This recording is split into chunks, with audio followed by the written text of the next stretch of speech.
Hey, it is Yolanda here, your everything real estate expert, because I am a realtor and I am also a loan officer here in the Atlanta area. And today I wanted to talk about deals that fall through. So, have you ever been a buyer and the home that you fell in love with, you were looking at it, you were watching it, it was pending, your heart was broken, but then it comes back onto the market and you wondering what happened? Or you're an agent and you're reading the private remarks and you see home back on the market because no fault to the seller. Like, what does that mean? And what happens once a home goes under contract and then the deal falls through? So one of the first things that I'll give you about 3 or 4 things that could possibly happen. Home inspections. Anytime you go under contract, 9 times out of 10, you're going to get a home inspection. I always recommend that you get a home inspection. All homes have 4 walls, a slab or flooring, and a roof. And that's what you see. But the home inspector goes in and they look at every little nook and cranny, crack, wire, and they let you know if there's anything majorly wrong with the home. So you have a due diligence period, and during that period is a critical time because the buyer has the opportunity to go in and have a licensed professional go in and make sure that everything works. And so if, to the naked eye, you can't see that there's big holes in the roof, or that the AC doesn't work, or the water heater doesn't work, and the inspector finds those things and the seller is not willing to fix them, or the buyer doesn't have the extra money to fix them, the buyer has the opportunity to walk through and regain their earnest money. And that's really bad because the house now has to go back on the market, and most realtors are like, I wonder what happened to that house, because they were in their due diligence period and I know they had a home inspection. What was wrong? So as a seller, it's very, very important. I would recommend doing a pre-listing home inspection, just because you know up front if there's something that might come back to you, but it's not necessary. But if you have an older home, it's always really, really good to get a pre-listing home inspection, because that's one of the things that can make a deal fall through. The next thing is a low appraisal. So the lender has someone to go out to the home and tell you, or they determine how much the home is worth. Okay. And that's very important if you're a seller to think about, because if you're getting a financed buyer, the lender is only going to lend them what the home appraises for. Okay. So if you're listing your home for $300,000 and the appraiser comes in and determines that the home is worth $290,000, the loan is only going to be for $290,000. So there's a $10,000 difference. Okay. The buyer can come in and say, all right, I got the cash money, I'll give you the extra $10,000. Hey, if you got it like that and you love the home, go for it. Sometimes the buyer and the seller can go 50-50. The seller can reduce the price by $5,000 and the buyer can come in and bring the $5,000. Again, if the buyer has the extra liquid cash to do so. But the best option and the right thing to do is for the seller to reduce the purchase price to the $290,000. And they should technically reduce the price, because on the flip side, now that they've sold their house, 9 times out of 10, they have to buy a home. And if they were in the same situation, what would they want to happen? So, as a seller, you have to think about that.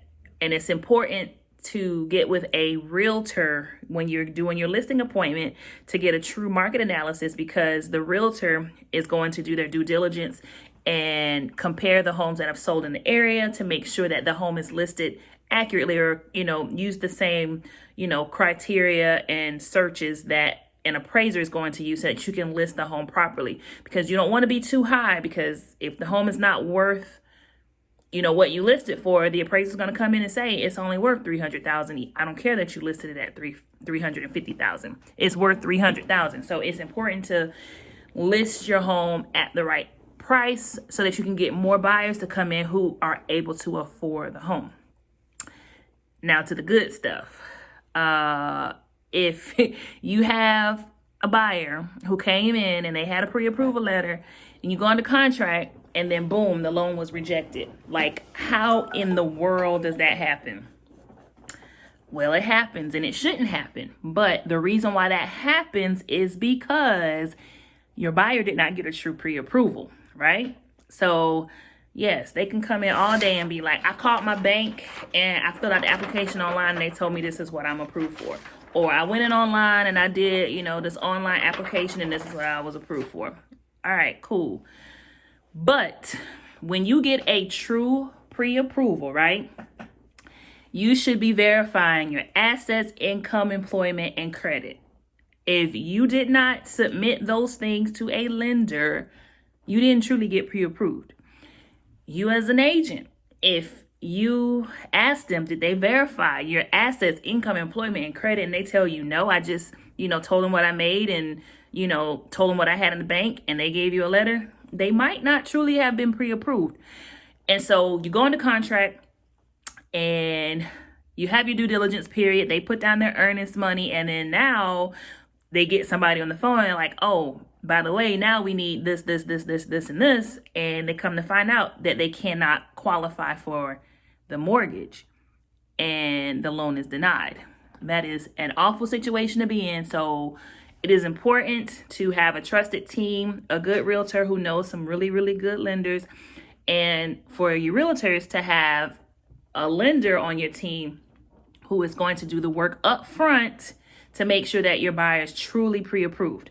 And, I know a lot of times it's like, we want to go out this weekend and we want to go shopping for a house because they say that they're ready.